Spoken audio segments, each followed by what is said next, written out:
here comes the West Indies. And when you're facing the generals, nearly every ball is a funeral. And when we batting, brother, go and put your men on the boundary line. And if you give we a liquor, that is merely a hiccup.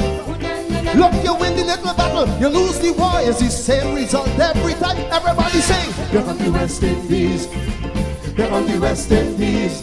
Them rude boys gonna get you by degrees. Here comes the West Indies. I tell you now, here comes the West Indies. Here comes the West Indies. Them bad boys gonna bring you to your knees. Here comes the West Indies. Special request to the Trini posse. And what about the Guyana posse? And what about the Jamaica posse? And what about...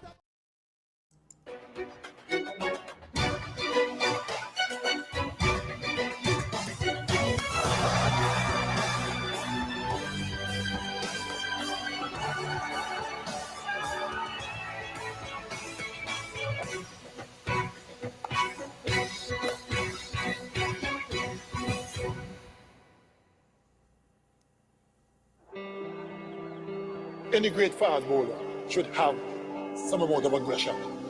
Fast bowling is hard work, believe me. You have to be aggressive.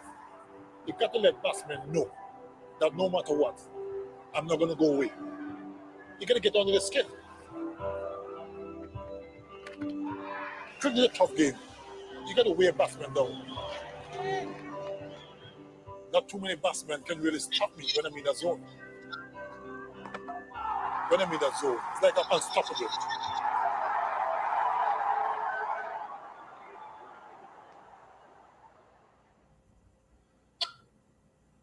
He was terrifying. A wonderful bowler. It just wore you down and not giving you scoring opportunities. Asking big questions every single ball. It was at you the whole time. At you the whole time. Mentally, it could be quite draining. Horrible to face because he couldn't score runs. He was relentless. He hit the mark every time. He was phenomenal. He's just got a 6th and 7th gear, hasn't he, Kurt? If he wants to turn it on, he can be a very difficult customer to face. Every time that you think the chips are down and we're struggling, he would produce a very special spell. My chest was a tad sore for quite some time, with a few bruises. He never said anything. That was probably the most intimidating fact about him. Serious, didn't say much, quiet assassin. One of the highlights of my career, taking Curtly on and having that confrontation against probably the guy I respected most in any opposition team. Easily the greatest bowler, Curtly Ambrose, that I faced.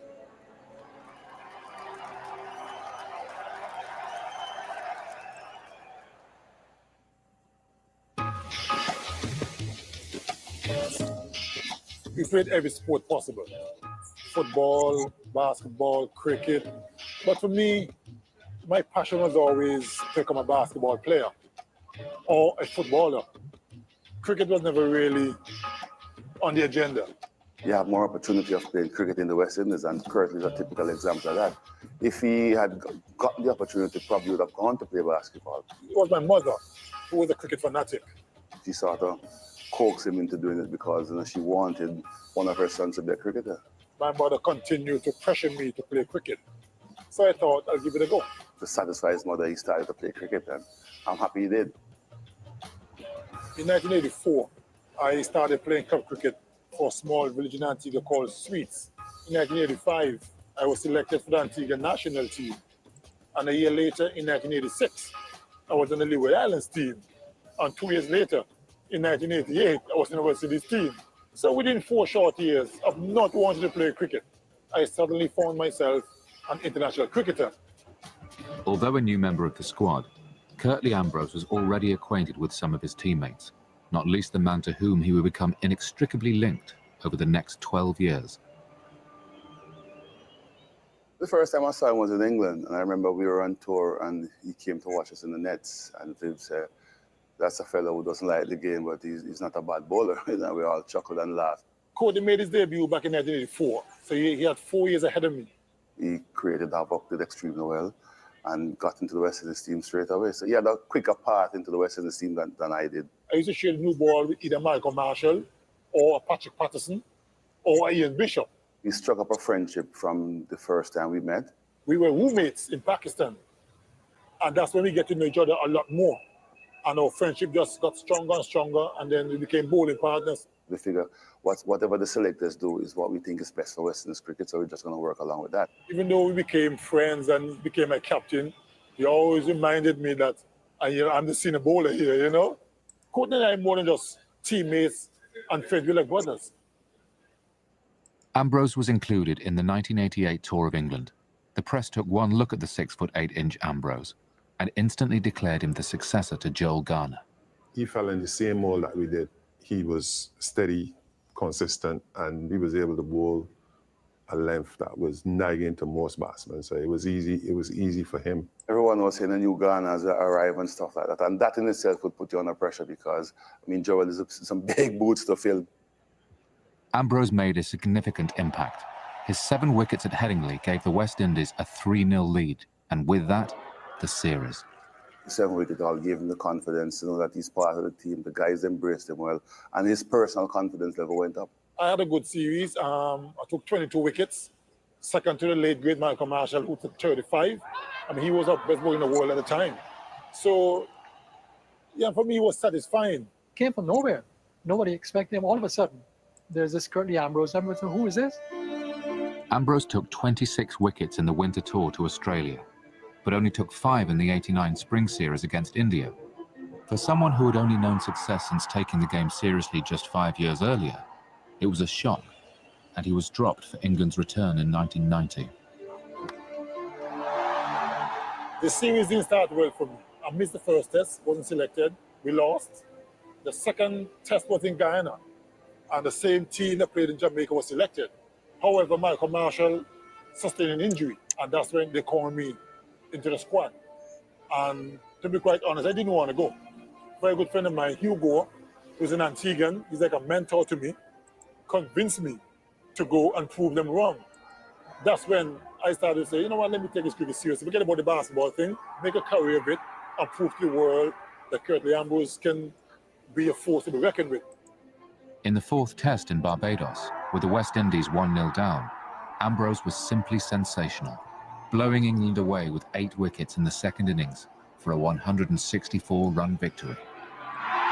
He's gone. He's back before. Ambrose strikes again. We had to win this game in Barbados to level the series and then move on to Antigua. Jack Russell, very stubborn cricketer, he was holding us up for a while, couldn't get him out. Viv took the second new ball and gave it to me. And then that was it. Once we moved Jack Russell, there was no stopping us. I got 8-45, won the game. It's over. The West Indies have won by 164 runs. Despite missing the first 2 tests, Ambrose was named Player of the Series, and his status as one of the Caribbean's most important players was assured.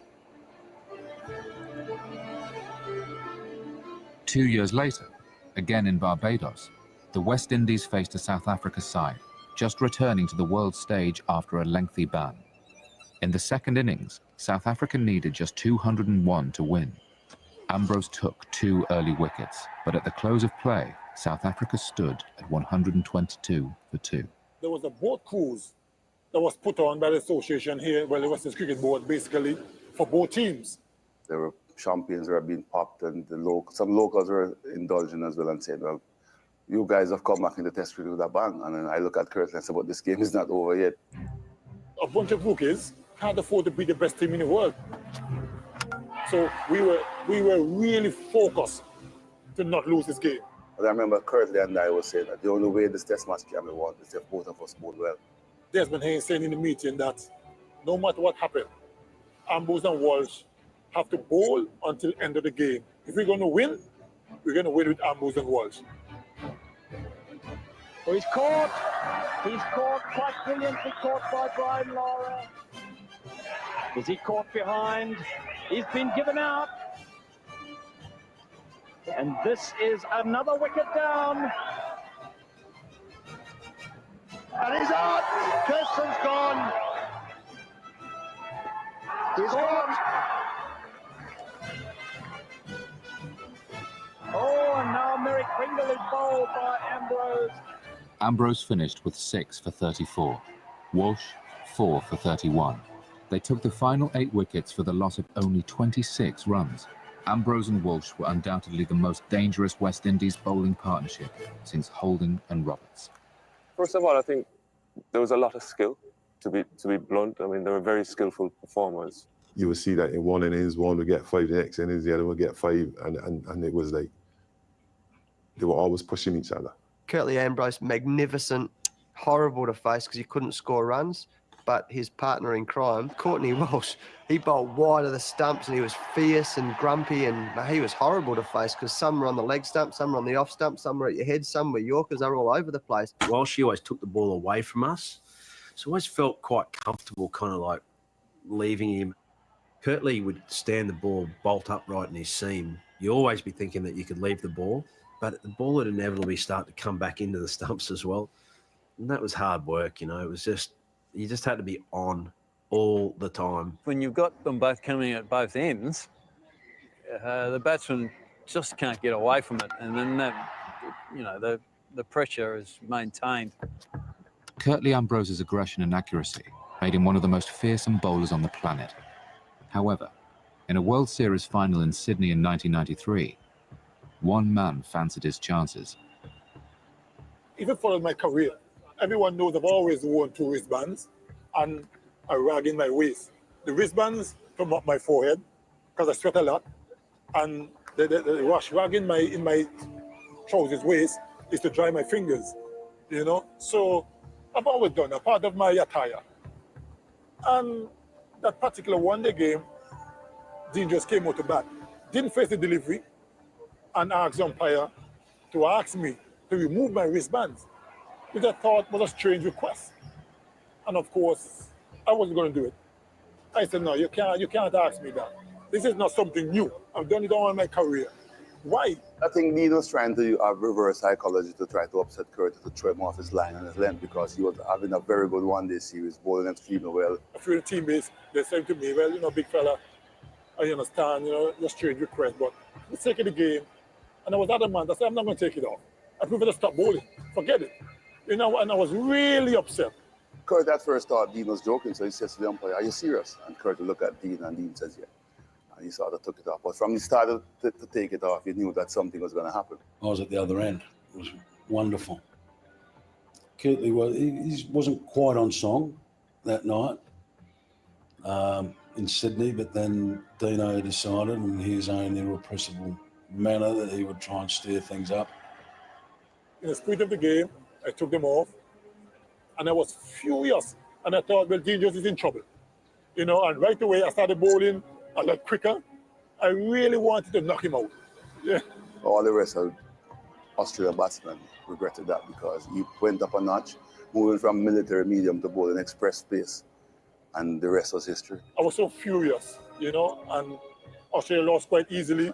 I understand the Australian just weren't too happy with Mr. Dean Jones, you know, so you shouldn't have rattled a big fella like that. That just fired him up, which we didn't really want. So it was a very big thank you from everyone to Dino for blowing the whole game up for everyone else. It was one of the most enthralling spell of fastball you could see in a one-day contest. Literally unplayable. Slow ball, too good. I took 5-32. As a matter of fact, a lot of people don't know. We did an over or so. And he quietly said to me, you know, if you want to put them back on, you can. Because you realize the fire in my eyes, you know. Curtly is very interested in Dean Jones' welfare at the moment. But I ignored him. I didn't put them back on because the damage was already done. And he already rattled me, and there's no getting away from this. Curtly did. He all of a sudden found 2 or 3 yards somewhere in pace, started bowling really well, and put a totally different complexion on the game. Cheers, Dean. I didn't get him out, though. I didn't get him out. When the West Indies played Australia in 92-93, they were facing a team determined not to lose. Captain Alan Border had never beaten the West Indies, and doing so was his holy grail. By the time they reached Adelaide, Australia were 1 up with 2 to play. We'd copped a fair shellacking over the years, so we had ourselves in this position where we had a chance to actually beat them. It was a fantastic game. Could have gone either way, and that was a 4th Test match. A game that we had to win. We hadn't played brilliantly in this Adelaide Test match, but we'd somehow conjured that we'd just stayed in touch, and we had a chance to win it. It went down the wire. They keep chipping away the runs. By the 79th over, Australia were just 2 runs behind with 1 wicket remaining. I remember saying to Desmond that if I don't win the Test match in this over, we might lose it because Kurt's legs was leaving him. Oh, he's tried to avoid it. It's hit the bat, and he's gone. And that Test match has been won by 1 run. I managed to get the wicket in the last ball of that over, and I was just over the moon. I was excited, and all my teammates and everybody was overjoyed. I think he knew then that West Indies, having leveled the series, would just sweep them aside in Perth.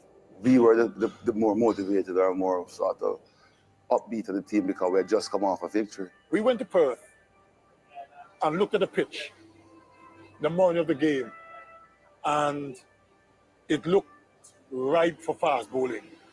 And I remember saying to Richie, our captain, as a skipper, if you win this toss, we'll win the Test match and the series. It just looked right for fast bowling. Coming into the lunch period, Australia were going quite well. I didn't have a very good spell that morning session. Didn't get the radar was way off. And I didn't really trouble the batsmen. So I was itching to get back out after lunch. And Richie came to me and asked me, big fella, how are you feeling? I said, I'm ready to bowl. Big appeal there. Yes, he's got the little inside edge. Shouts of catch it, and once again, Curtly Ambrose does the job for his skipper.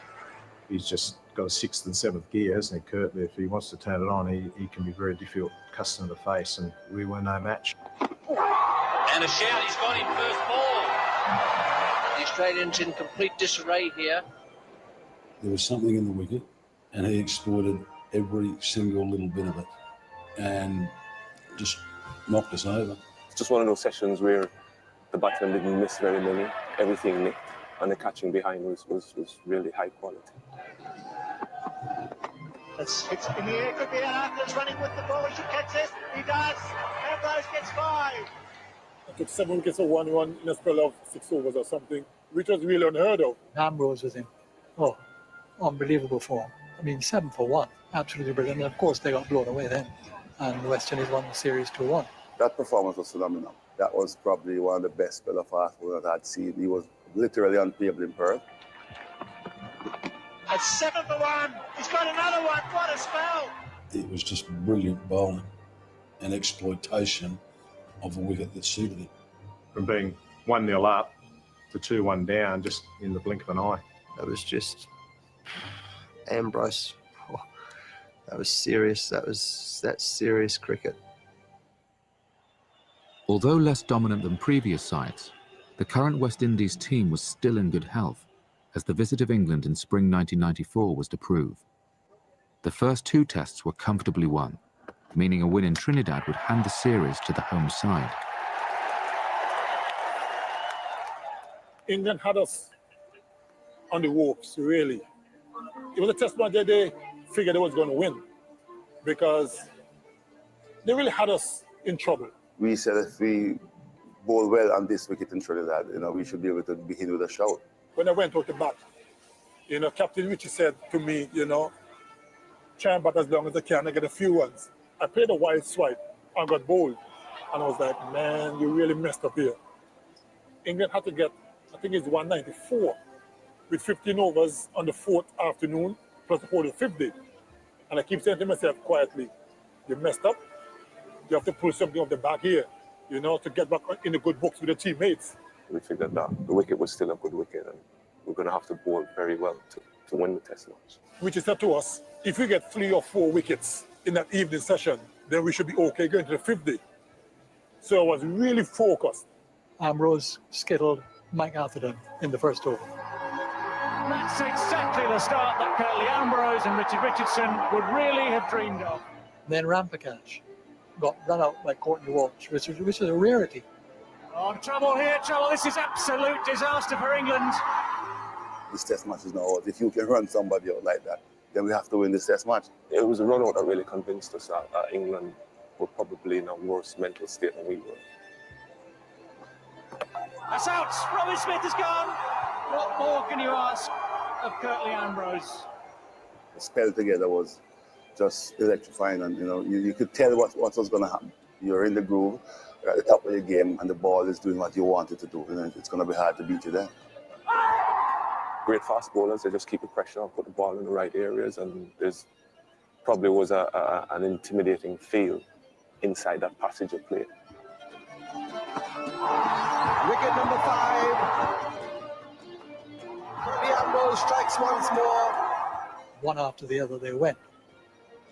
Curtly Ambrose strikes again. And you could see Graham thought, if not fear, there was apprehension that, my goodness, we can lose this match. Obviously, we're in full control, but sometimes, you take your foot off the gas and something else happens. It was one of those games that we had decided not to take our feet off the gas, but just to drive it home and try to finish up this game as quickly as possible. I was in that zone. They ended up losing 8 wickets that evening.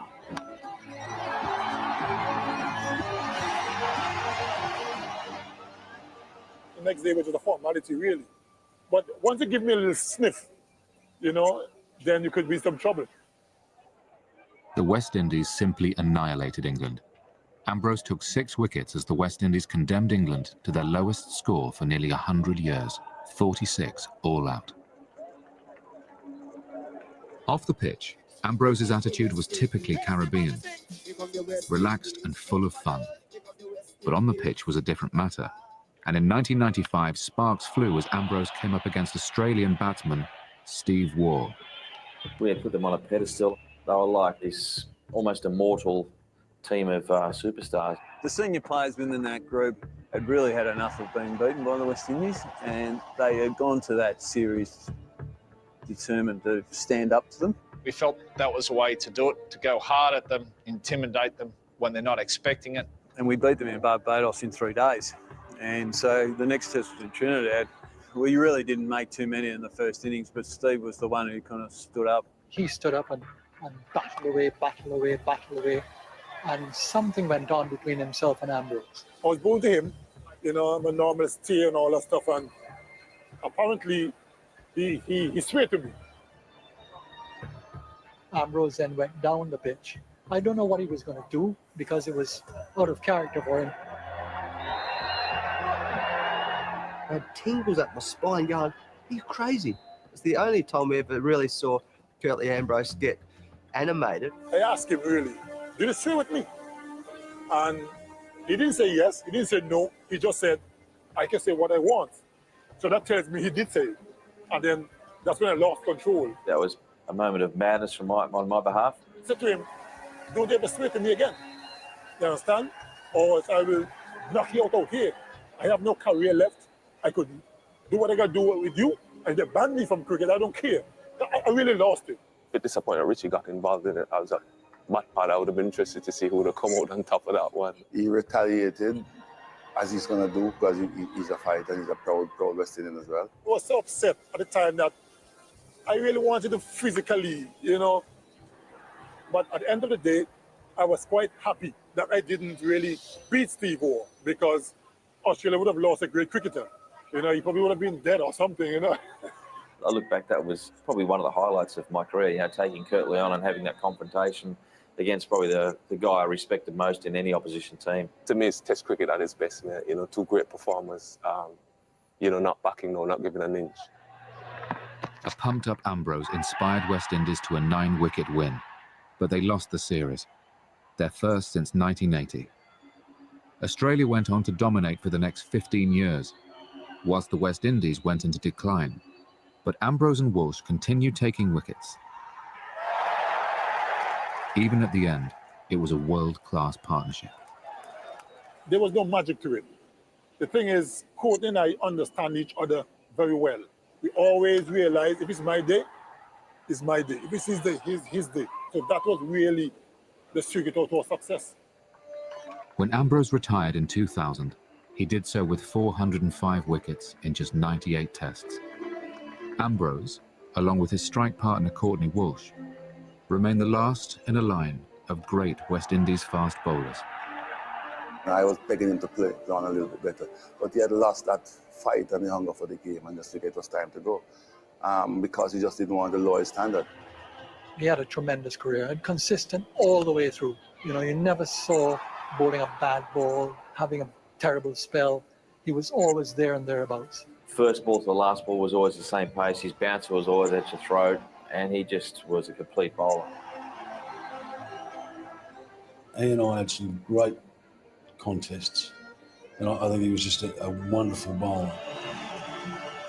Very hard to wear down. You never really got on top of him. You just sort of survived against him. His armoury of height, pace, ability to be able to control the ball makes him kind of the great white pointer, if you like, of bowling. He was really top of the food chain. It's about winning by attrition, really. So my steer and stuff, it wasn't something rehearsed. It was just a natural part of my game. Give it a long steer, you know, let you think. I wonder what he's coming with next, you know, so he keeps you thinking, trying to put you off a game a little bit. And sometimes it works, sometimes it don't, but I think it works more often than not.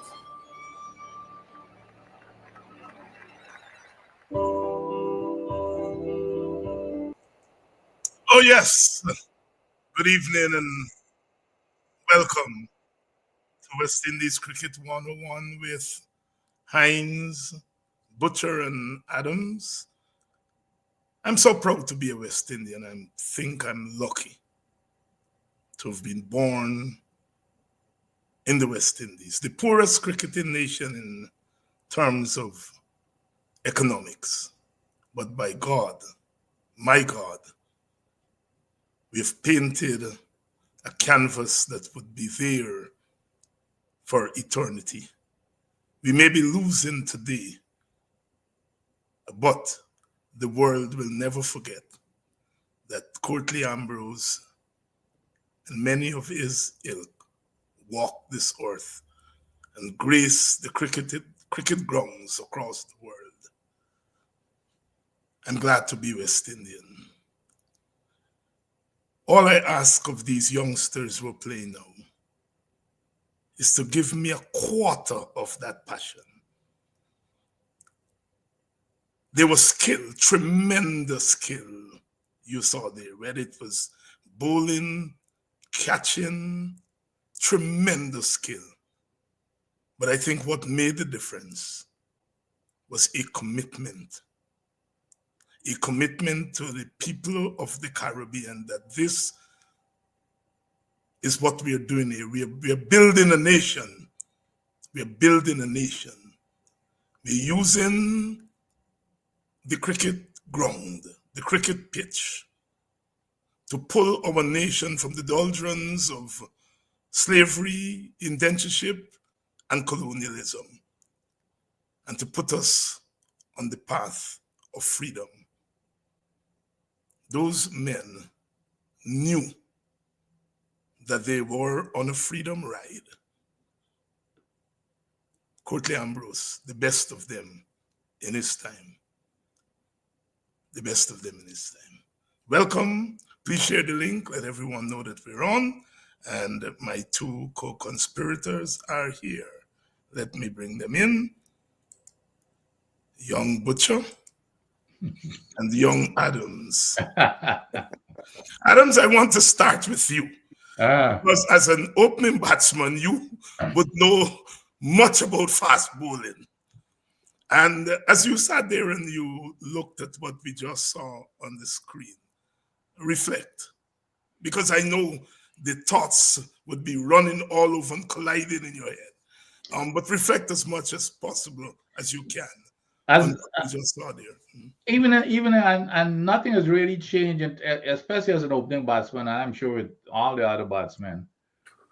For especially bowlers who've got really tall, no batsman like it, especially off of a good length, coming up to your ribs. None. You can't. There's no control over it, and especially somebody like an Ambrose who's steady at that length, and with his height, and that's why, when people talk about the great fast bowlers of all time, I always put Joel Gardner in that clique of Great West senior fast bowlers, and because of that reason, no batsman like the ball to be coming off of a good length around your ribs because you have really no control, and if you look at Ambrose, that's exactly what he does.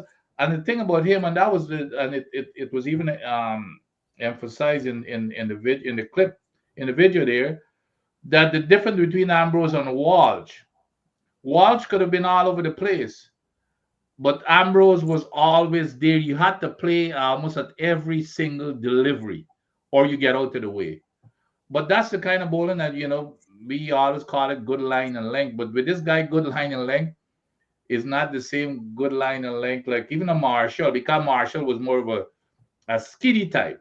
He is there, but he was more of a skiddy type. But in terms of an opening batsman, that's the one thing that you don't like, that ball coming off of a good length. If a ball is just skidding and the ball is coming off of a pretty good length, you're okay, you feel comfortable, but not when it's getting up all over the place from off of a good length. That's the key. It's not like always a bump on that type of stuff because you pick it up, but off of a good length with that kind of height, I think that was his biggest weapon. I think that was his biggest weapon, is height more than anything else. But you didn't see your father when you were an adult. Not real. I just nah. But you grew up. You grew up with Courtney Ambrose's generation. Mm-hmm. Relive those moments for us. Yeah, just to add to something what Vincent just said, the one thing as a batter you can't account for is extra bunks. You pick up the line, the length, and if that ball bunks more than you anticipated, you can't account for it.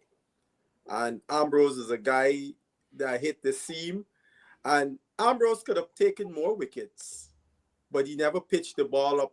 He didn't pitch the ball up because he was determined that you're not going to drive him, right?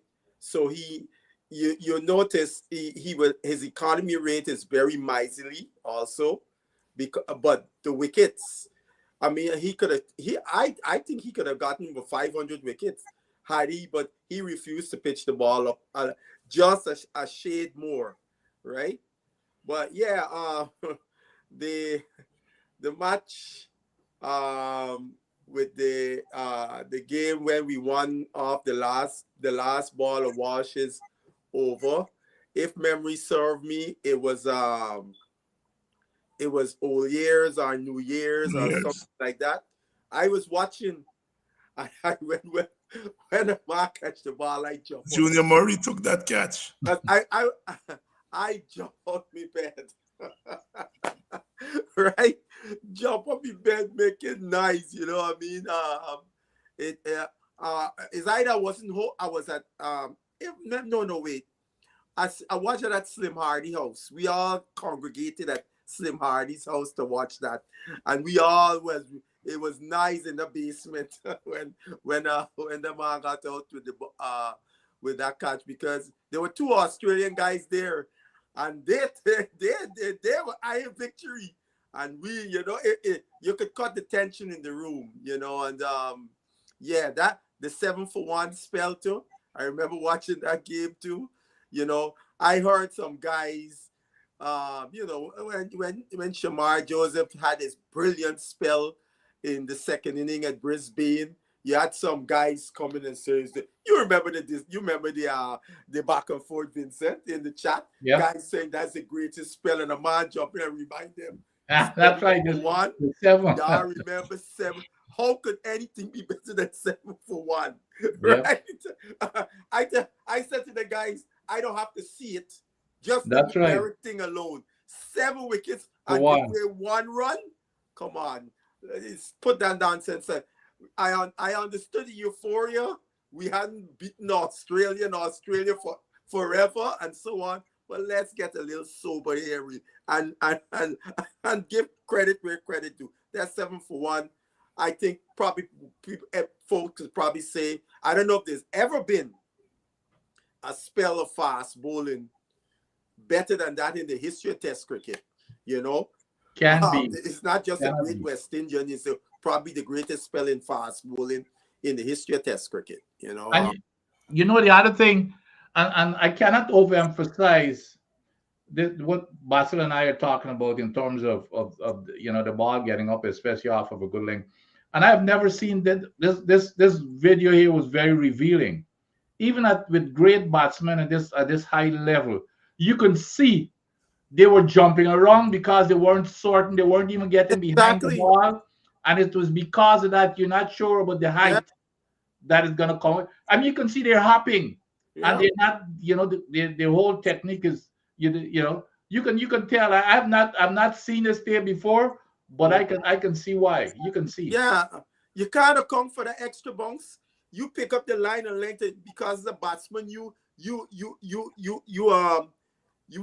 length, you assume the ball gonna be at this length, at this height, and say you get onto you going to get on the front foot, and the ball just actually bounce a little higher. You dead in your boots. The only thing you hoping as a batsman, please don't hit nothing.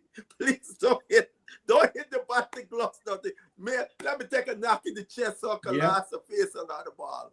You know? you know, as a West Indian, and I appreciate your comments, both of you, supreme skill. But as a West Indian, I like a fight, because we've got to fight for everything that we've got. And the two moments there, Ambrose and Dean Jones telling him to take off. Oh yeah, I remember that game too. And the other moment against South Africa, when Steve Waugh spoke Steve Waugh. And he said, let's fight it. Yeah. As a West Indian, that warms my heart. I remember little Sarwan, and, you know, standing up to Glenn McGrath. McGrath, yes. You know, and I remember it and I said, go, Sarwan, go. Little David, big Goliath, you go. I think, or when Viv went into the commentary box. No, not the media center. The media center, sorry. And challenged. Viv ready to. Let's slug it out. Yeah. Because they talk about sledging in Australia. But we talk about bravery in the Caribbean, standing up. I want you all to comment on that dimension of cricket in particular and sports in general. And I'll start with you, Adi. Here, I totally agree with you. I used to love those type of players.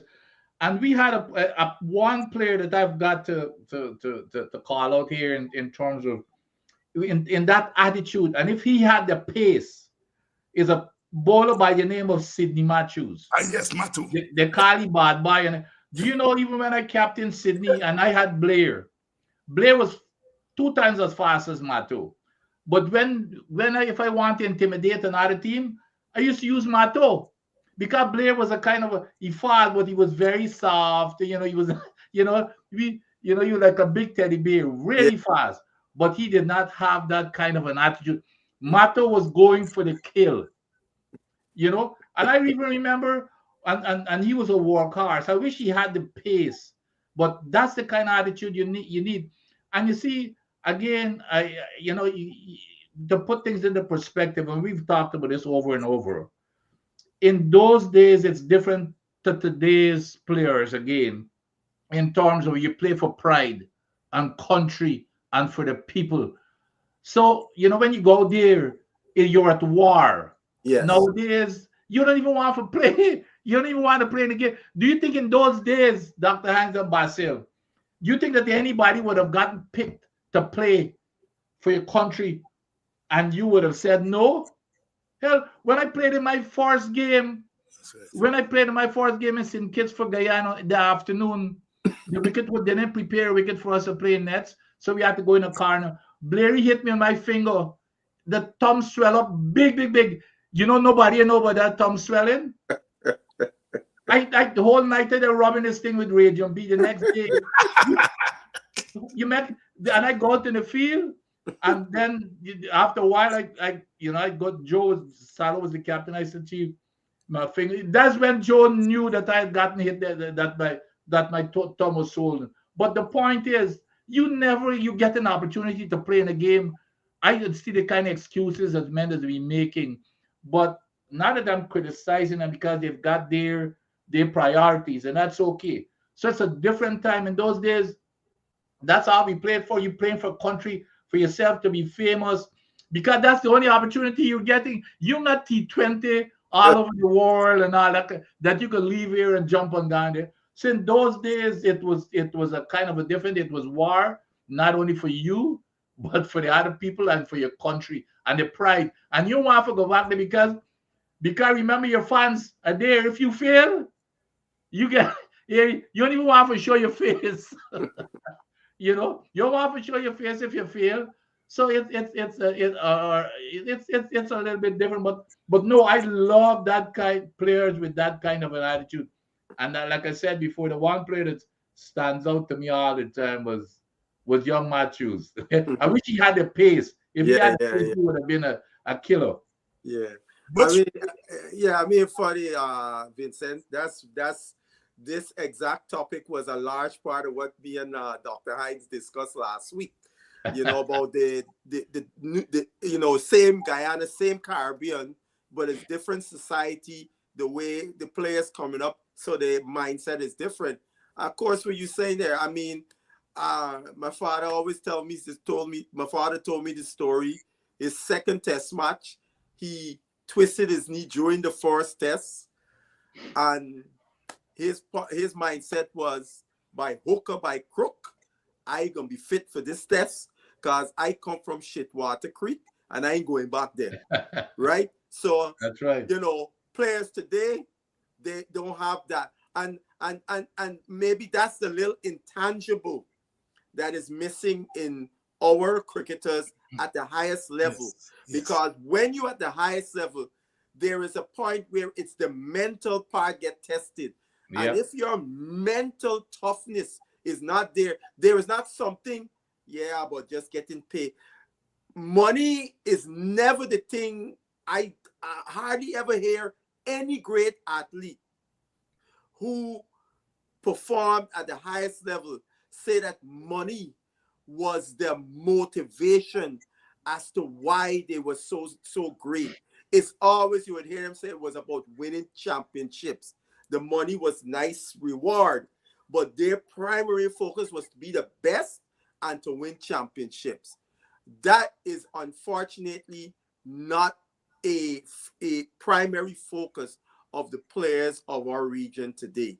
And that is something that got to put back in place some by some. Because look, a young Australian, first and foremost priority is to play for Australia.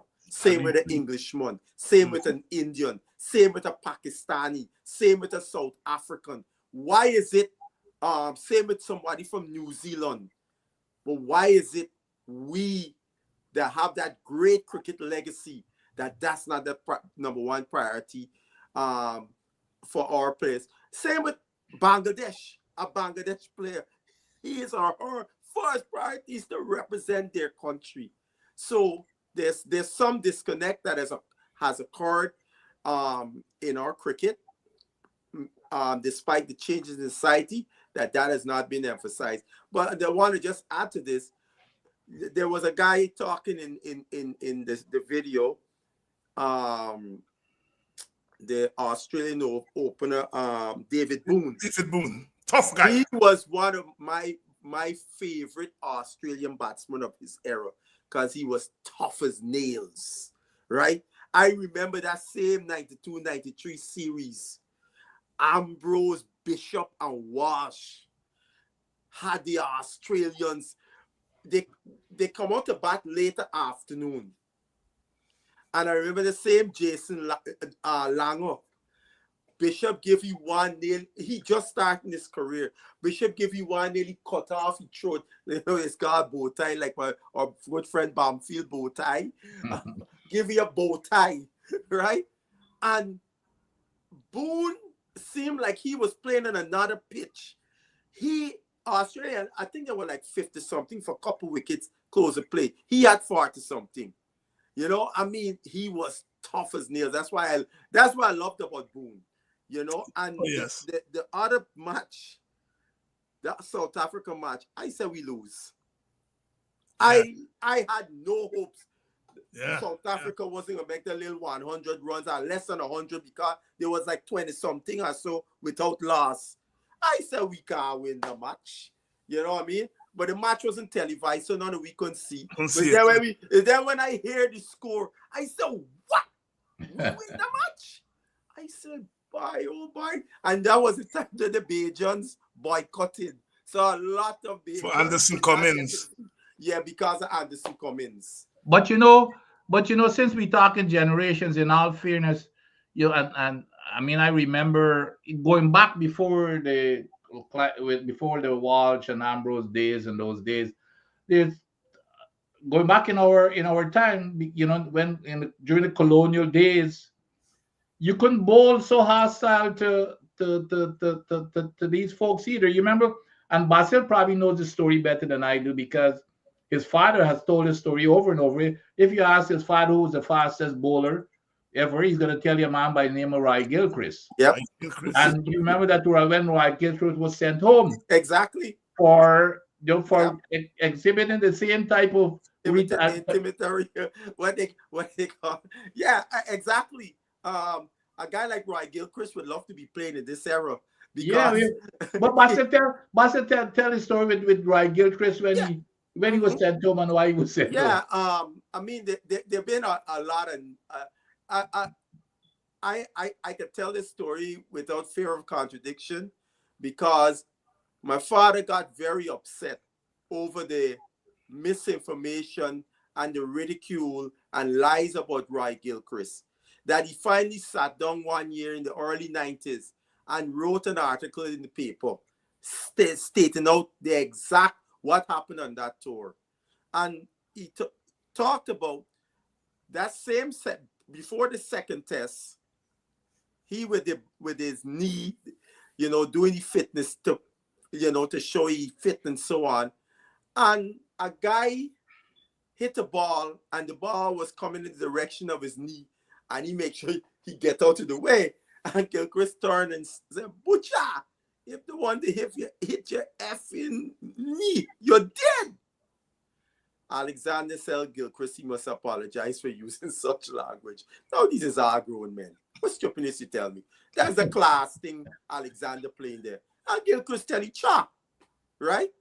So Alexander said, tell them, I will not play with that guy. I want him to go home. This is since before the second test. And there was big story in the camp. I remember the old boy saying Conrad Hunt was the guy representing all us, the younger players. He was our spokesman. And then you had the older players like the J.K. Holtz, etc. And negotiation and came, okay, Gilchrist will stay. And my father used to feel at far short leg for Gilchrist. That was the position he used to feel. In his career, he was a forward short leg man because it's actually feeling far short leg cost him not going to England in 57, feeling there for Lance Gibbs and a man bowled along up and knocking the thumb. And had to bat for 3-1 and it still makes them to something. Anyway, they're playing the last match. I remember my father remember the man's name. I used to have to go and look up the name. Father remember he said a chap named Sawanjit Singh. He was a Cambridge Blue just like Alexander. Right. Captain of the team, the last match on the part of the India section of the tour. And he drive Gilchrist and tell Gilchrist how you like that shot. Oh, well, I mean, Vincent, you know, you don't tell no fast bowler nothing like that. If you want keep sleeping dogs, you keeping sleeping dogs, you know, let keeping dogs lie. And Gilchrist is now one of those measured temper persons. The next ball, Gilchrist running and give you a beamer. God, that's how they used to deal, right? And Alexander scream at Gilchrist and tell him, don't bowl like that. And Gilchrist run up and bowl another one. Sent him off the field. Yep. And that was the end of Gilchrist's career. Yep. I always say my father never had nothing good to say about Alexander. Nothing. He always said Alexander's value to our team was nowhere close to Gilchrist. Now you think about it, Dr. Hines. Gilchrist, Griffith, and Hall playing together. Oh, Jesus. And then Sobors is the fourth seamer. The fourth seamer. And Lance Gibbs.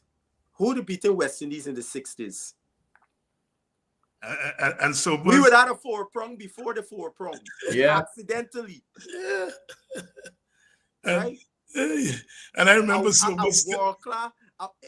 A world-class spinner like Lance Gibbs. And then you got three world-class fast, and Sobors himself is world-class when you're ready to bowl when you think.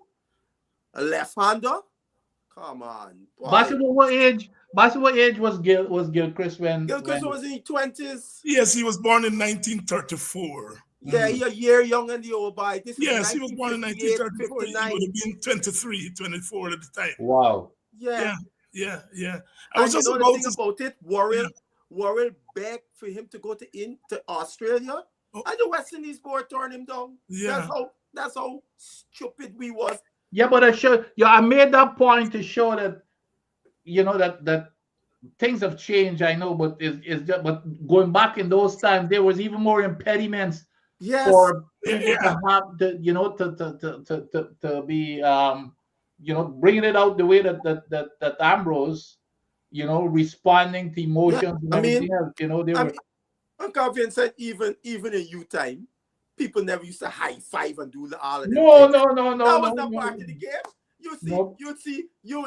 You would see West Indies teams, from the old boy era and even coming after right. I might take a catching slip and that boy just got it wrong. Yep. Tap them on in the back and they go back and feel. No, you're right. It's still into the Clive Lloyd era. You started to see, with Viv and them guys high-fiving. I guess them guys catch it off from the American sports. Black power. Yeah, I'm bringing the high five and all of that into them celebrations. But the other thing, and which is, now when I look back, when I see, the energy and the celebration and that type of stuff, now I realize even when my time, pace bowlers used to inject that into the team. They used to bring that excitement, especially the aggressive bowlers they run up. It's something that they do to that team, that energize that team. And now it's even more obvious, when you look at these videos in terms of what these guys did that we never used to do in the past, even though we used to feel it. Yes. Fast bowler running up and hitting somebody, and it used to energize the team. But now you're seeing it, that like Bassett said, it's even more exhibition as far as high fiving and that type of it's bringing it out even more. And there's nothing like a West Indian fast bowler unsung. I remember in 1972 listening on the radio, Adonis to Terry. I saw that live, Dr. Hines. I was a little 8-year-old. And I could remember that is my vivid memory of that match. It was me, my younger brother, and my father brother-in-law, and we was up in Flagstaff. And Adonis bowling from North. But he would never North Road End. Never mind after then, come down and turn it on. But we all remember Adonis against Jarvis. But he would never. And of course, I play with Adonis throughout his career, and he could never live down what happened after. Numbers instead, like where we going, when he played, I'm gonna put a countdown in you today. Hey, somebody's saying that Barlisle, Glasgow was not far behind Mato in terms of aggression. Nah. I play with both of them, so there's not even any comparison. No. Let me tell you something. I got an old timer friend that Vincent played against back from in the 60s in Kings Cup and so a guy named Phillips for Maltinos. And Philo tell me a story the first time he can see Matthews playing his bank. And he said this guy come in the dressing room. Because Philo had a little reputation getting thing. He said, use the Phillips. Mato walking, little hot star telling, I gonna boss you. That's Mato. I gonna boss you today. So Philo said, who's this guy? So Philo watching now when it's time for going for bat. Philo was telling me, you got a nice run up and so on. Don't try to ting me up. I can still boss you. SKUNT. Don't worry, no. I still gonna. Here, I can tell you something. You see, when I was captain of Mato, and Mato say, hey, you know, especially if somebody hit you for 4 or 2, oh gosh, I just got to go and tell Mato, because I know what you can do next. You know what you just do? Jump the line. Beam and jump. He's go over the line, bowling, and it's not a bumper, it's a beamer. That's out to the Gilchrist book. That's out to the Gilchrist book. It's a no bumper. He would step over the line and decide his guy for going one. He said, Mato, no ball here. But he would step over the line and hit you with the beamer, not a bumper, beamer. Yeah. No. Glasgow was a nice guy, and Glasgow was, there's no comparison. Glasgow wasn't aggressive. Glasgow was a very nice guy. Yeah, because you see what Vincent talking to about Philbert Blaine being the big teddy bear. Mato had to be at Milan to hot because I heard of this story, DCC playing GCC and Gary Nascimento batting and Blair bowled a short one and Nasi miss. But as a batsman, you're rehearsing what you should have played, after. And Blair turning back, walking back to the mark, and Nasi rehearsing hooking. And Matu said, Blairy, Nasi, he hooking. And Blairy turned back and look at it. Nasi, are you hooking? Here, Nasi, no, Blairy, no, Blairy. Here, but what Basil said is exactly what used to happen. I used to put Mato right, like cover. He's the last person who take the ball and throw it to Blairy. Yeah. Because Mato is, especially if somebody drive Blairy, Blairy, you see we just do you there? And then Blairy would start blowing hard. I remember in Chelsea 69, we playing against Jamaica and Morris Foster, hold on for we by and I did cover, with the last person handing the ball to Blairy. By and Fassi put an on drive on Blairy for 4, and I get the ball and I rub it. I said, Blairy, you know what the man just do you? The man on drive you. Blairy told me. Blairy said, Addy, for truth, you're right. You're right. You see the second delivery. Blairy hit this man a bump. I've never seen this happen yet before, and that's a Sabina Park cricket. Blairy hit this man a bumper. The ball hit in the middle of the pitch and hit the side screen. It don't drop nowhere. From the middle of the pitch, it goes straight into the side screen. And that was there. Went on the 1969 tour. I think the last time he played for Guyana was in the 1974 Shell Shield. That was a match when Michael Holden roughed up Clive Lloyd.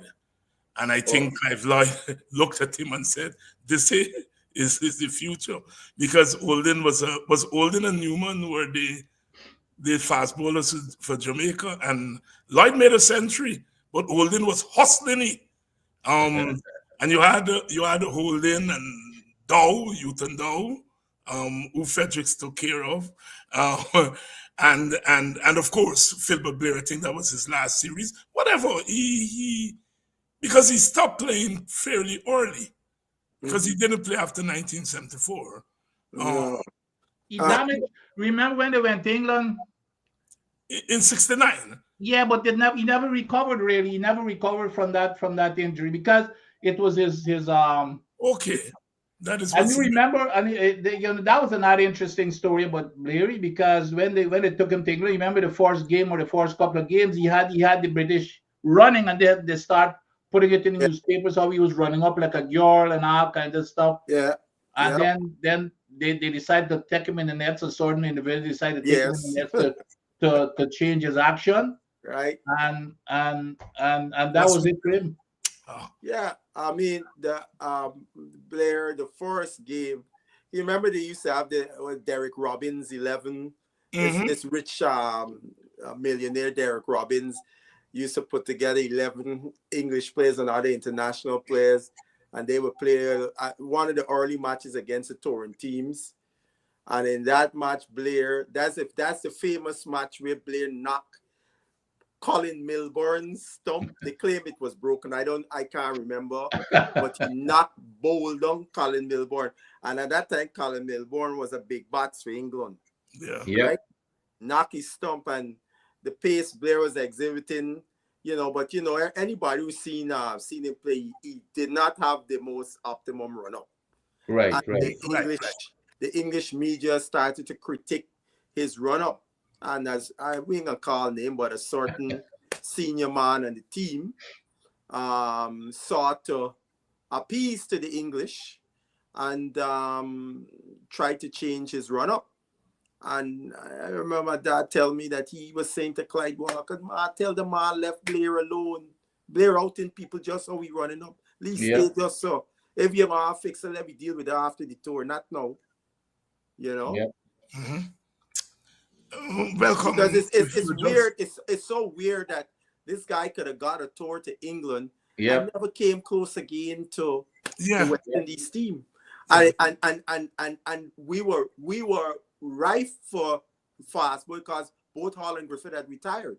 Right. Because on that tour, Charlie Davis was a big bowler. Charlie Davis first got in more of a bowler than a batter in that '69 tour, and also the '68-'69 tour to Australia. Dr. Hines, because Charlie Davis made 100 at Lords. Yeah. But in Australia, I think the first test was at Lords, and he made 100 at Lords. But you got that other guys, Grayson Shillingford, John Shepherd, right, John Shepherd, Van Born Holder, and Blair, and you put together the three. Then Blair was quicker than all three. Together, Blair was genuine pace. On the '68-'69 tour to Australia, Charlie Davis, that's where he made his debut. Yes, and he batted down the order at 7 and 8. Yes. And I had forgotten that Charlie Davis went on that tour, and it's a day a man know the thing. I said, wait. And I go and I check and I see, he played one test match in Australia, and he was way down the order. Yes, he batted. And maybe in that game he played more as a bowler because he did bowl his medium pace in that test match in Australia. Right. In case you're just joining us, we are here chatting, as usual, about cricket in time and place. As far as the West Indies are concerned. Gentlemen, the Cricket West Indies finally agreed to the governance reform. You call it reform? As a political person, I will withhold my comments and leave it to you guys. No, you got to comment. You are a constituent of that's right. Cricket. I mean, let's be frank. How is extending the terms of the president and vice president going to change anything on the cricket field? Yeah, that is what frustrated me. I mean, in my view, the vice president and the president needs to be abolished. Yeah. It's a waste of time, those two offices. We have a operations thing led by the CEO. Let them run the cricket. You have a board of directors. You have the chairman and if you want to get a vice chairman, however you can constitute this board of directors. Their job is to do the policy, not be involved in nothing executive. The operations people are given a mandate and are then evaluated and assessed, right, as to their performance. Now, because the electioning thing and so on, it continues to cause the division. We already got this insularity, as we call it. This election thing causes too much. It causes further more of that. We don't need no more these elections, man. You know? Yeah. All modern, Vincent, you know this, all modern things. Board of directors don't get involved in the executive decision. I totally agree with that. You know, nothing surprises me anymore in terms of how decisions are made. I mean, you only got to start with, and a lot of people, I don't know why there's much more outcry about Sammy being the selector for these teams and the coach for all of these teams. I mean, just start there. Where is what's gonna judge how the West Indies management and everything does? So it doesn't surprise me. I think these guys, all of these guys are. It's become like, I guess, like the politics in the Caribbean. Is, you looking for a position for your friends and families and favorites. I mean, we're getting used to this thing, folks. That's what it is. It's to find a place for your good buddies and to find a place for people that you can control. And so it's this cliquish stuff that is happening here. That's what's going on. So, these people, you cannot really take them seriously because they will stress the living daylights out of you. Hopefully one day they're going to be held accountable, but hopefully there's going to be soon. Winston Caesar here, telling us where Ball Isle came from. Another person is saying he thought West Coast. Silver Blair, I think he's Hope Town boy. Yes, that's right. When I went to Hope Town a few months ago there, a couple of people look at our show, pull me aside, and they said, "Doctor, Hope Town is not just Kwekwe and thing." Silver Blair band right here. The guy who had gone to a funeral, who was they said was a good opening batsman, and Filbert Blair, they all play together. So he is a West Coast baby, so but he started playing for my guy. Of course, he came up late. It's not a case. So he wasn't like coming through the thing with coaching and under 19 and all that kind of stuff.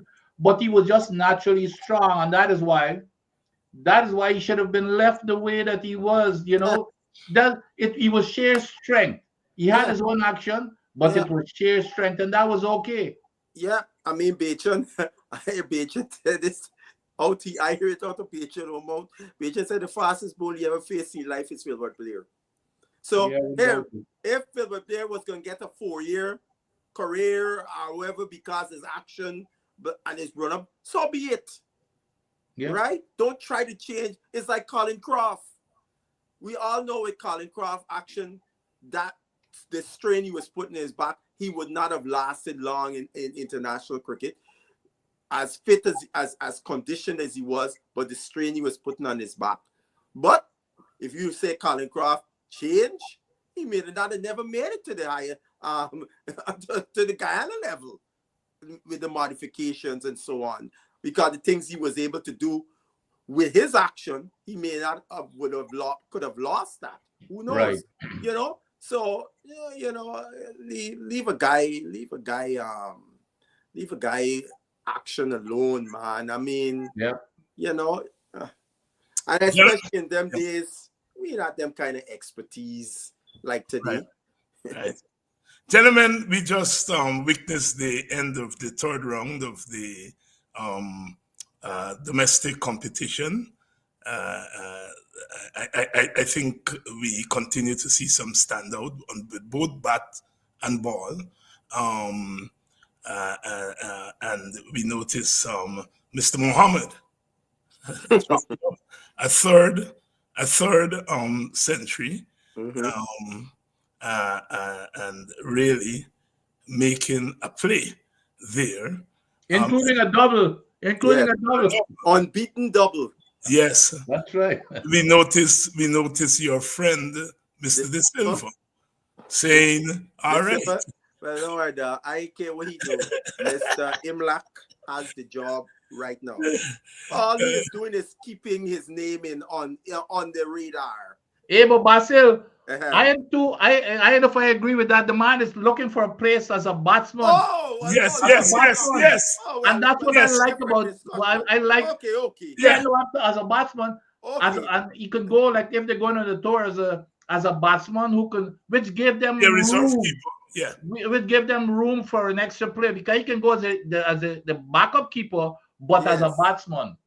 I know I like, because to get in the West Indies team right now, you can make it as a batsman in that middle order, and if he continues to make runs, he's just as competitive as the rest of the batsmen that they run. If he continues to make runs the way he is, yeah, he can. No, there's no way that they could bring him back as a wicketkeeper, Basil. No, that would be. That would be crazy for him to come back as a wicketkeeper. There's no way that he anyway come close to this our by Imlach. That's right. The Guyana match was marred by bad weather. Yeah. But I think there was a drop in terms of consistency as far as our batters are concerned. When it was 6 wicket down with about 10 or 12 runs for first lead by the youngsters, I turned off my TV and looked at something else. An hour later, the usual thing, you turn off, but you're going to peep. See? And when I peeped and saw that we actually gained first innings points, I had mixed feelings because I thought it would have been good for boosting the youngsters, who I think bowled very well. They batted fairly all right, but I think those youngsters really bowled well to restrict Guyana in the first innings. And at that point, I had resigned myself to them getting first innings points. I think it would be good for the young men, and it would be a boost to our batters, who I think are inconsistent. Mr. Anderson, who I think is as capable as any young batsman in the region, he got a century the first innings of the series and then fell away. All right? Sinclair has not yet hit his strides after 4 innings, and his bowling, I think, I have to say, it has retrogressed. It has retrogressed. Your thoughts? I think it's an interesting decision too. Imlach made in winning the toss and batting first. I thought that was very interesting. Overcast there in Providence. Yes. And with the pink ball, and the pink ball does a lot with the seamers. And you saw what happened to us. The young blades used the seam, the pink ball very well in those conditions, and before we know it, we were down with 3 or 4 wickets. All the top line batters back in the pavilion, and from there it was a scratch effort. And again, Mr. Ali Muhammad came down at the bottom there and helped to save the day. To give us help to get us to a quote unquote half decent total. And on the flip side, I thought our seamers were very disappointing. Yeah. The young guy Lovell, which was his first game, and as a youngster, nerves. But the senior man that's supposed to be leading the way, he was all over the park. Mr. Smith. Smith, yes. Smith was bowling, and the batters didn't have to play. the goal of the new ball is to force them to play as much as possible, not to them to just easily leave alone. You know, he was bowling balls down 6 stump line. The guy just watch the ball, let it go through. Watch the ball, let it go through. You know, and you know, it was interesting that Anderson had to came on and bowl some overs. Ali Muhammad, until then, that's when they went to Mr. Evergreen Parmal. Yes. And then him and Moti did the old Guyana thing, the 2 spinners. Mr. Parmal, boy, Mr. Parmal. He's not gonna. He ain't going no place, but of course he's not gonna play for. But you have to show them he ain't going no place. But you know the thing is, my biggest disappointment when you come to this level, especially if you're around the test team, like a Sinclair, for example. You're right, Doc. He's one of the biggest disappointment. You've got to tell yourself you're in the periphery on this West Indies team here. You got to come in and dominate to stamp your case for being in being around the West Indies team, you know.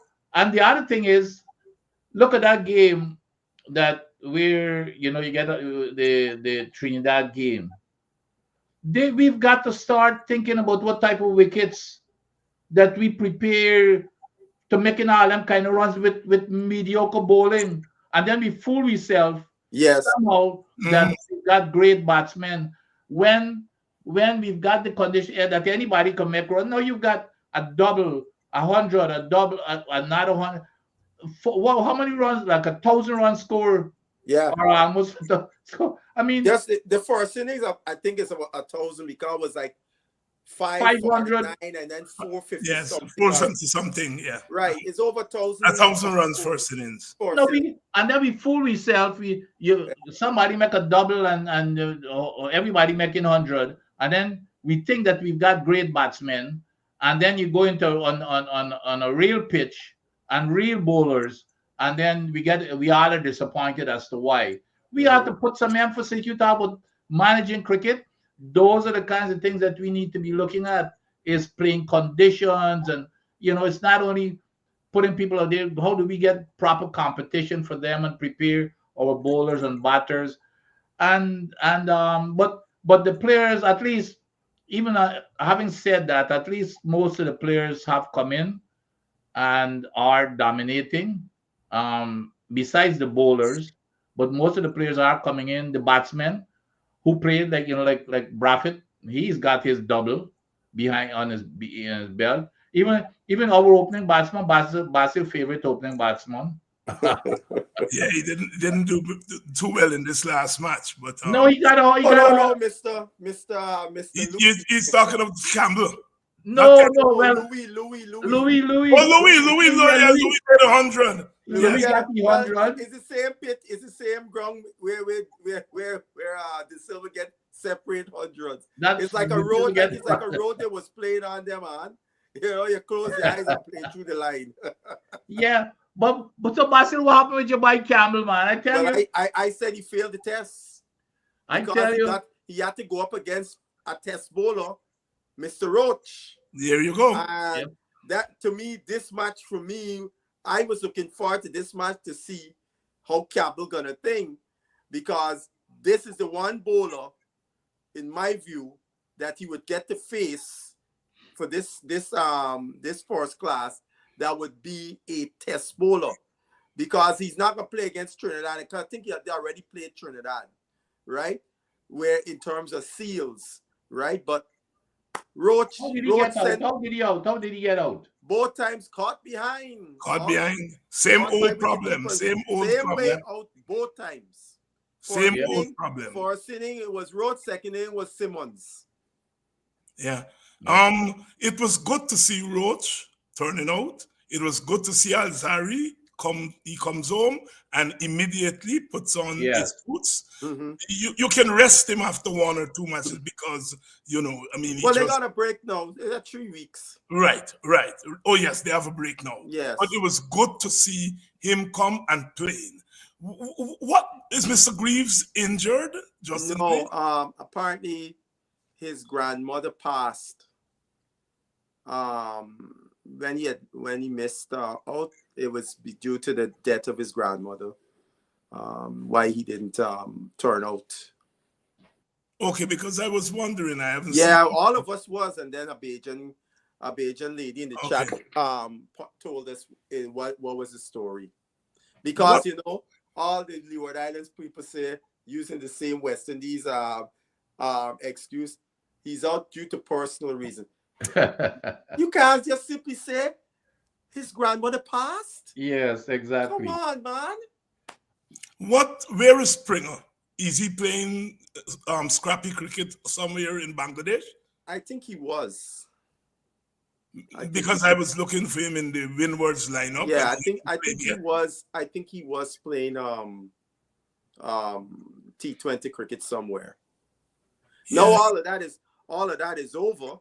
Yeah. The only T20 that be coming up is either guys gonna be going to Pakistan or IPL. Right. So right. we'll see how many guys would play before they go. Like your good friend, Mr. Hetma.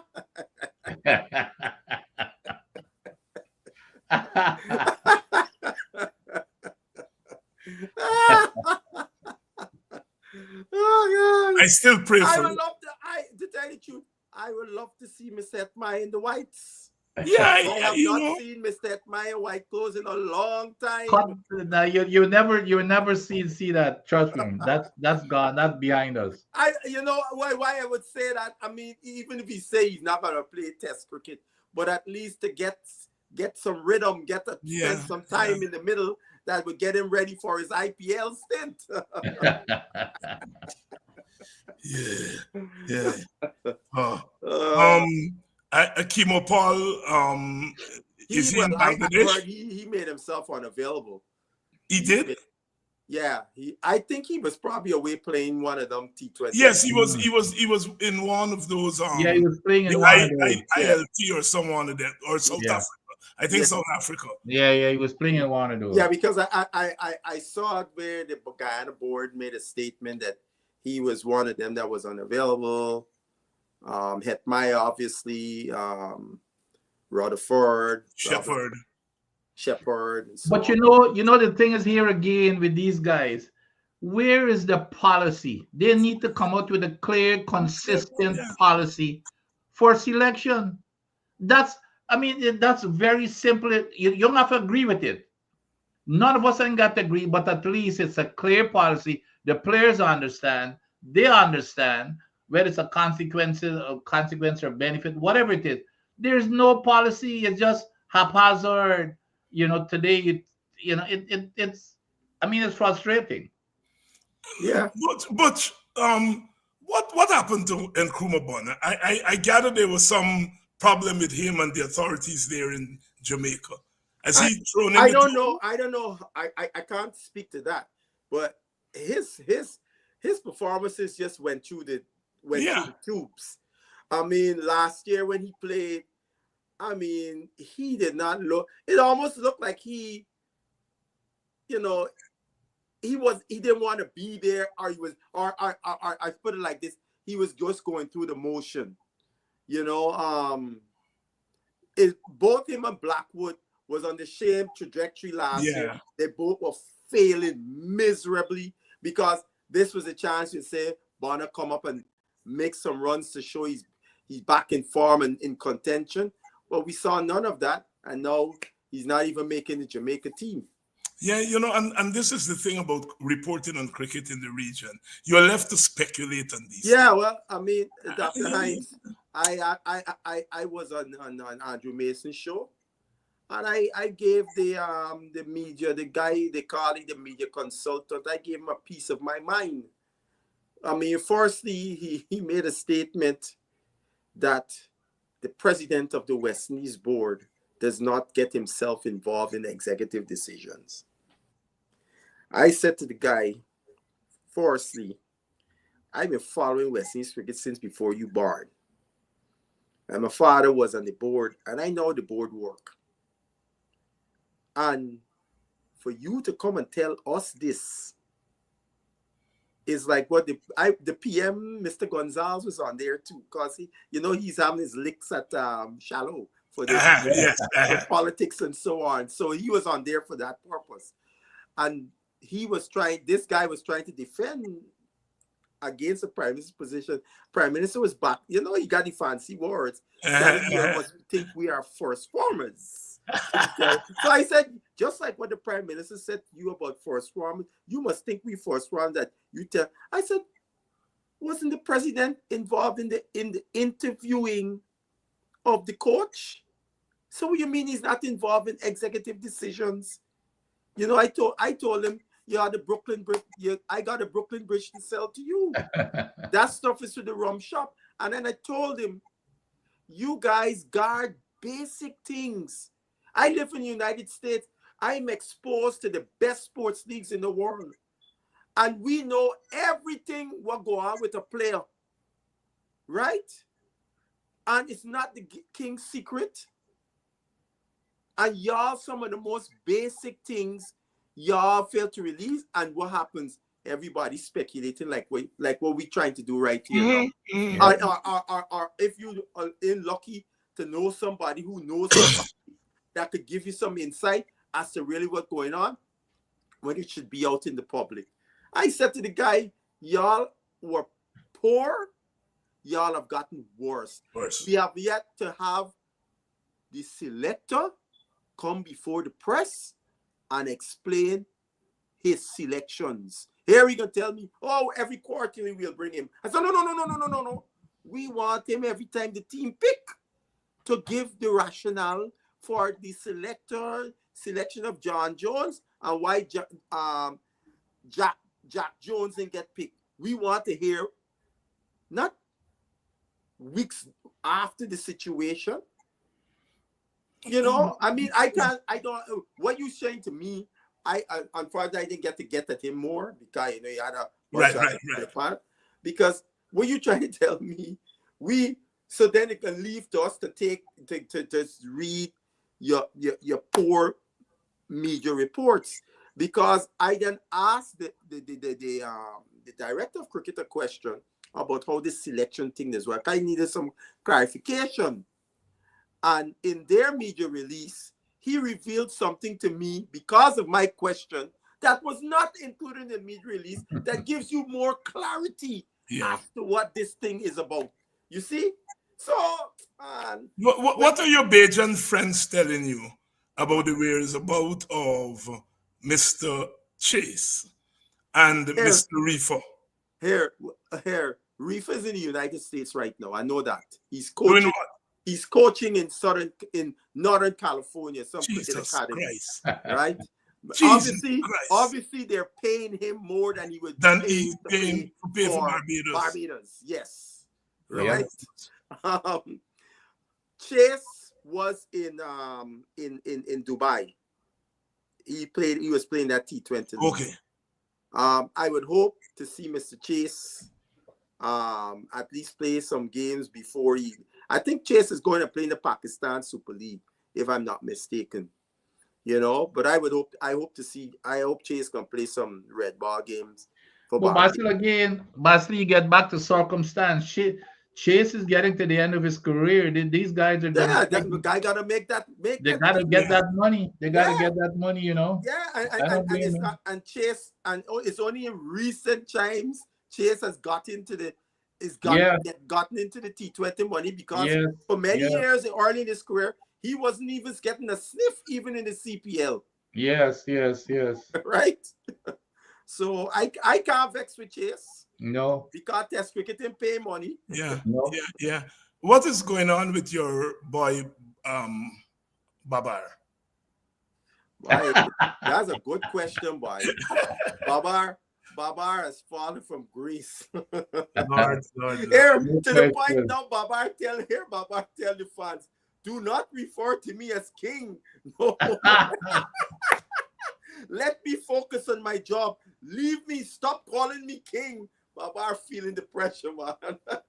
But But you know, Doc, again, cricket, when you get to that level, there's no improvement or getting better. As when you get to that level, it's all about confidence. Okay? And all it might take is just for one good score. You remember Kohli went through a really bad patch. Yeah.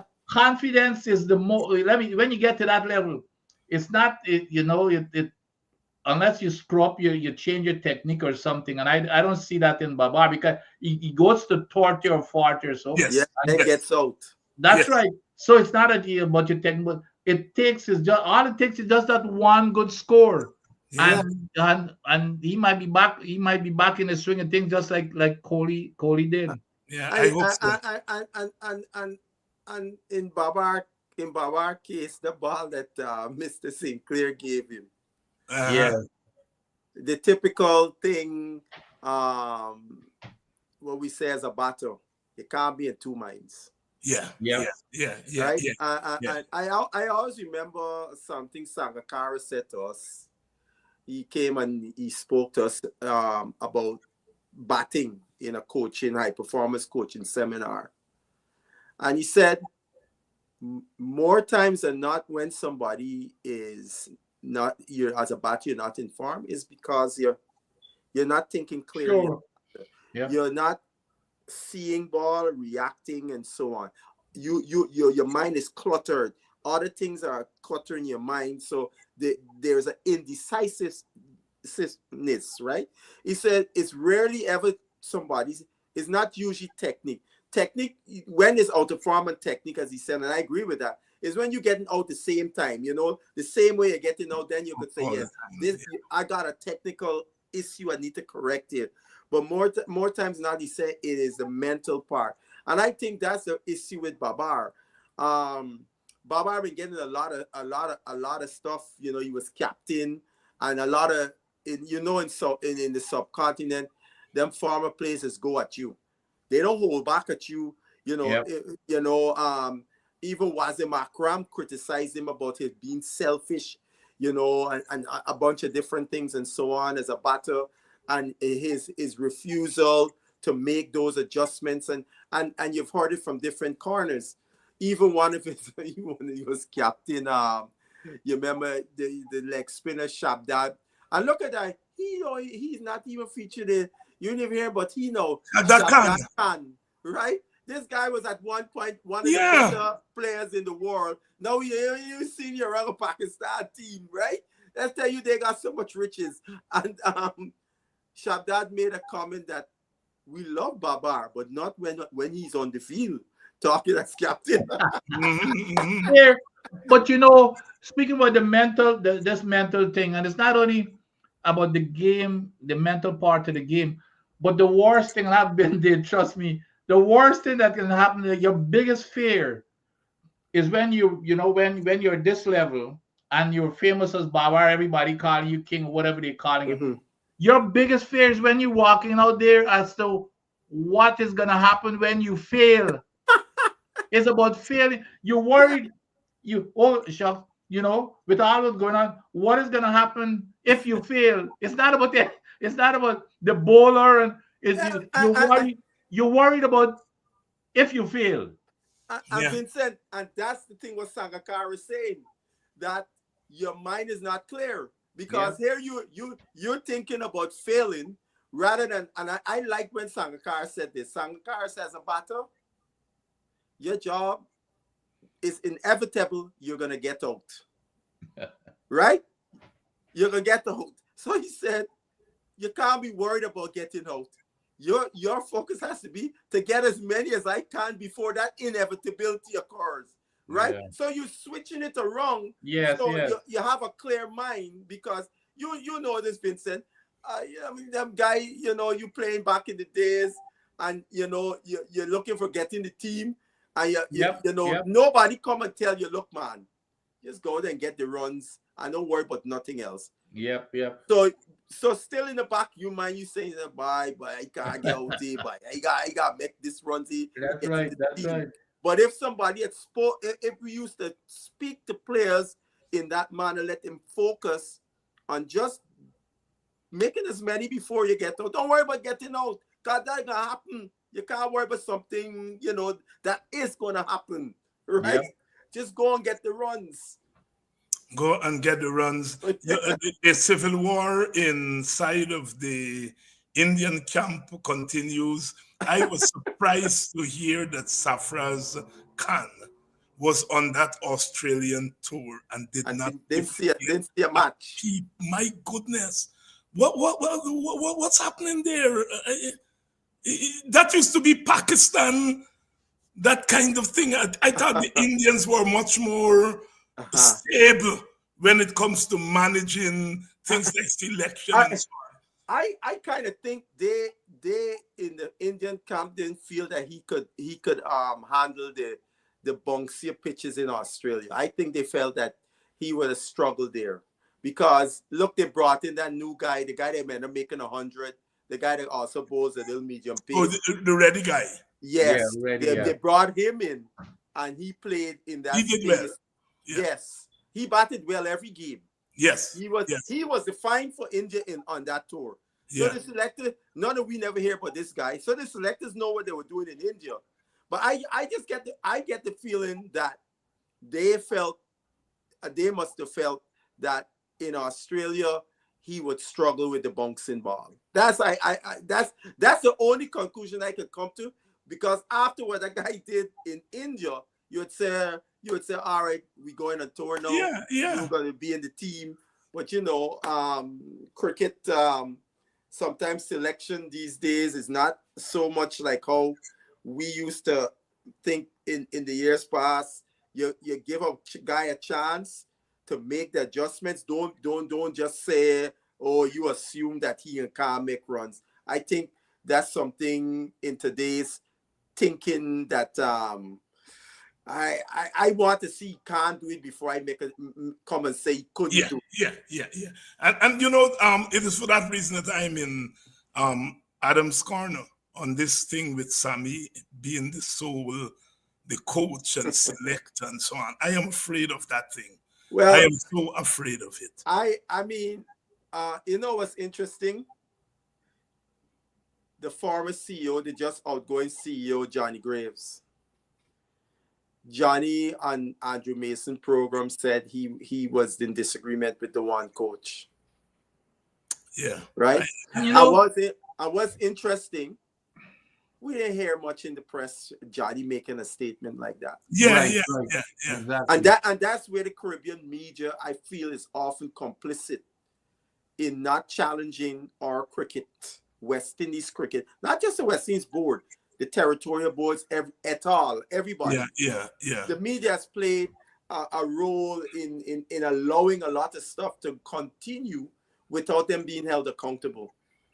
But you know what is so astounding about that decision, though, guys, is if Sammy had proven himself to be some kind of a genius. Yeah. You know what I mean? If he had proven himself, what the heck did Sammy do? Let me tell you something. In terms to getting to being rated so high. I mean, for you to give somebody that you telling this person they are a genius, and I don't know what he has demonstrated as for being a genius to be given the to run the show and pick the team of. Picking the team is the most important decision you've got to make, and you give it to one man for all three teams. And then you needed to hear the rationale that the director cricket gave for Sammy being the elevated, and I listened to him. It was on, the Caribbean podcast, the two British guys thing, and he was on there as a guest, and they asked him about that, Kohli, and I listened, and I still can't wrap my head around the rationale he gave, because telling me, but like for example, you see what Sammy did, bringing Puran to bat at 3, using the data and the rules and so on and so forth. And I like saying to myself, come on, man. come on, data and so on and so forth is cool, but the West Indies team hasn't really, the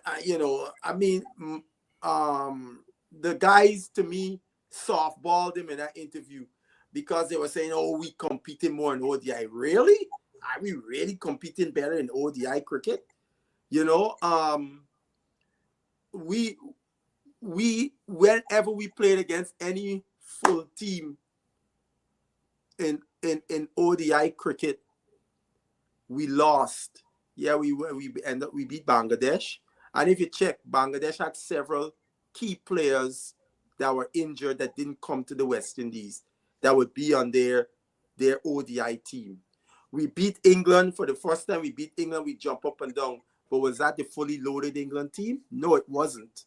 We beat the name England, but it wasn't the fully loaded England ODI team, right? Right. So we need to be tempered in when we're talking about the same thing with the T20 team. We did not beat a single T20 team that was higher rated than us, that was full strength. We beat India, we beat England, but check who was playing. Right? It was interesting. The last time we beat a team full strength, Kohli was the coach, interim coach in South Africa with the T20 team. He was the coach. Where we go in South Africa and beat South Africa 2-1. Yeah. I hear you guys, but for me, it's not so much about Sammy. It's about our culture. Yeah, I agree with that. I am just afraid. Even if a coach is doing well, I still can't wrap my mind around one man selected. I agree, totally agree. I don't care who. You know, it's just wrong. Not in our culture, our leadership and governance culture. Yeah, I hear Dr. Hines. From onset, I say in theory, a system like this, because I said, look, in the NFL, in the NBA, and so on, you got your scouts go out and look at the players, and you evaluate all the players, the different coaches, part of that process. And then it might come down to the general manager, the head coach, or whomever else gonna make the final decision for each player and blah, blah, blah, right? However, that is a professional system. Yeah. We don't have nothing that we could put the word professional in front of when it comes to cricket, including the regional tournament. As far as I'm concerned, that is simply guys playing for money. Which has accountability that we don't have. Exactly. If you lose, you get fired. You get fired, but he's going to be there for years, whether we lose or win. And Vincent, you know what's the interesting thing? One of the narratives they use is that for this system, that we want a way in which the coach could be held accountable. When you got other two guys helping to pick the team, you can't hold the coach accountable. The coach trying to get his team. I'm like saying to myself, what are you guys talking about? You are on the doorstep of United States of America, where you have elite sports teams. Don't tell me about no Europe football. God, no. Let me talk about right next door United States, NBA, NFL, etc. Coaches, there are very few coaches in any professional league in the U.S. that get unilateral choice from drafting players and etc. But don't they get knocked off from the work? They still get held accountable. But I think that's what Dr. Hines is touching on too, in terms of we have got a unique structure in terms of different countries. We've got several separate countries. It's not like in Australia, you got different states. In England, we've got separate independent sovereign countries. You can got one man picking a team that comprises of all of these countries. Well, here the thing. They got 6 scouts. They call them talent ID managers. Sorry, 6 talent ID managers which means one in each territory. Those talent ID managers in each territory are the chairman of selectors of each of those territorial boards. So their job in each territory is to evaluate their players, their skill set, and filter that information to what they call the talent ID manager, who collates all that information, and Mr. Sammy is given that. Then they have a party, they have 4 scouts that will also be looking at the regional games. And they will give their evaluation of the performances and so on they have seen in the tournament. But the directive, this has something interesting, is that, you know, we'll be looking at players, not just simply opening the scorebook. We're looking at skill set, etc., etc. But I said to myself, hold on. What are you telling me?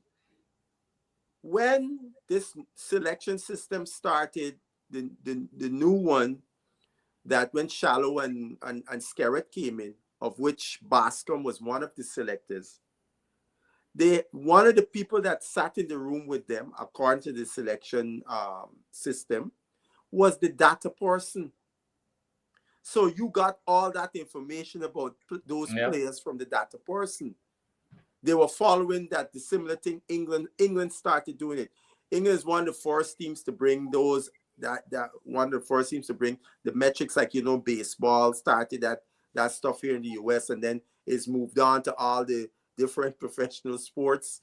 That now we watch the NBA now is men just coming out chucking up trees because the metrics say 3 points is better than 2. So the more you put up, the more chances you get to win. But the basketball is, I really can't look at it much these days, to tell the truth. But so you telling me the data man wasn't giving you that information? So men was just picking based on scorebook? Is that what you're trying to tell people?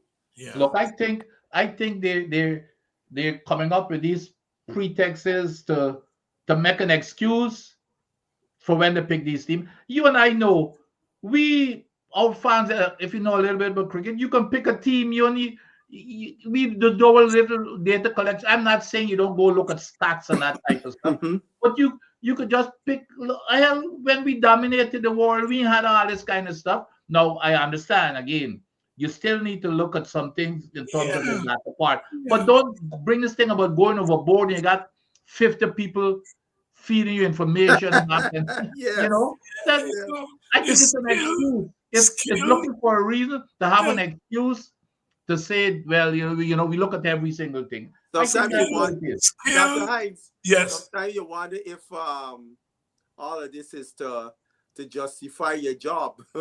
Yeah. No. Look, if we were using this system, Michael Holden would not have gotten picked for the West Indies. If we were data. Michael Holden in 1974 was bowling to the big cat and hurrying it, and Clive said, this is one for the future. Well, Dr. Hines, he came back to Guyana in 75, you know. Yeah, I know he came to Guyana in 75. And Clive saw him the first time in 73. Yeah. Because ironically, today is Michael Holden's birthday. He turned 71 today. And I was recalling in the Bajan chat, my first memory of Michael Holden is 1973 at Bordeaux. I never forget this skinny guy with an afro running in from North Road, and such a beautiful run up and pace. He didn't really do that well, you know. But I remember I telling him, guy, I went home and I mark off a long run up. I come in like Michael, and I run it in. I tired by the time I reached the crease. I said this. Right. You know, and then he came back in 75 and he was better. But no, go back. Charlie Griffith play one first class match and get picked for West Indies. Where's all the same thing?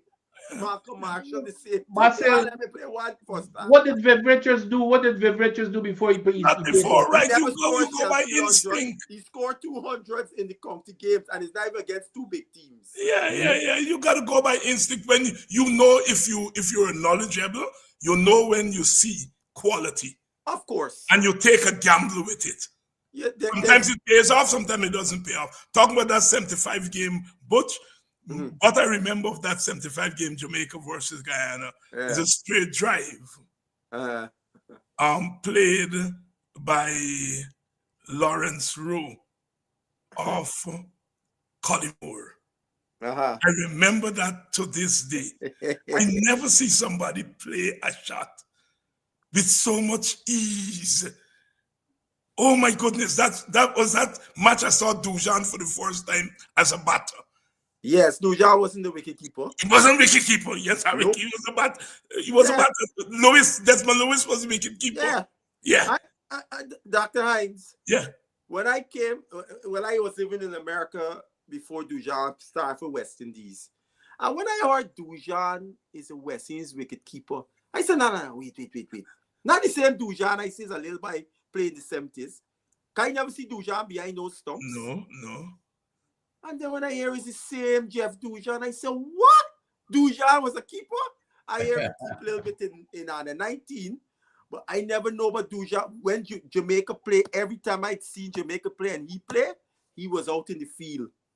Yeah, it was. You had a guy named Campbell. Campbell, after Lewis left the scene, Campbell took over. But I saw Dujan in that match. Even when, I think if 73, if memory serves me correct, it was Rensford Pinnock was the man behind the stumps. Behind the stumps, right. But I saw Dujan in that match, and I said, this guy could bat. This guy could bat. He made a thing of 40-something or something like that. Yeah, very smooth. Yes. He was taking apart Vincent Friend, Ajoda Prasad. Ajoda was turning the ball square. Yeah. But them Jamaican boys, I mean, and Holden, I think Holden actually made Jamaica win first innings when they were in risk 73. And Holden came on. I think he had a flu or something, and they give him the ball, and that was it. Lloyd said, "I'm going with this man. I'm going with this man." The thing that the memory I had too of Holden in 73 as a little boy, he bowled on carriage round for duck. Yes. I even me little mind, I said, "By Cardi look like he get beat for pace, by." You know what I mean? He look like he get beat here for pace. Because I never forget, the whole board just went in a hush. Cali Bales get knocked, the Bales, you know what I mean? Cause none of we know but this Holding guy. First time everybody hearing about this Holding guy. No, this 75 I talking about, sorry. Yes, 75. So at 75 he bowled long Mato too. Yes, he came back the afternoon. Jamaica needed I think Mato was we last hope. Mato was we last hope for thing and holding Bowley down. One thing Mato could have bat. Yes. He got Rupert Gomes. He got Rupert Gomes in that Mato got shell shield 100. I think Mato got a shell shield. He got 80-something. 82. No, but I always used to tell Mato didn't realize, even Mato didn't know. Here's what a lot of people don't know. Mato started out as a batsman in youth cricket. Okay. Mato was batting number 3 for the East Bank team when they played in the East Bank versus Upper Demerara team. Mato was batting number 3. But here's what he did too. So all of this, the versatility in his cricket started since he was 15, 16. Mato would bat at number 3. He would open the ball in, and then he would come back and bowl half spin. Well, towards the end of his career, he bowled leg spin. Mm-hmm. That's right. Mm-hmm. Oh, no. He was very versatile. He was a very versatile cricketer. Gentlemen, as usual, we have gone the full distance. Yes. For 2 hours, and of course, our audience has remained with us.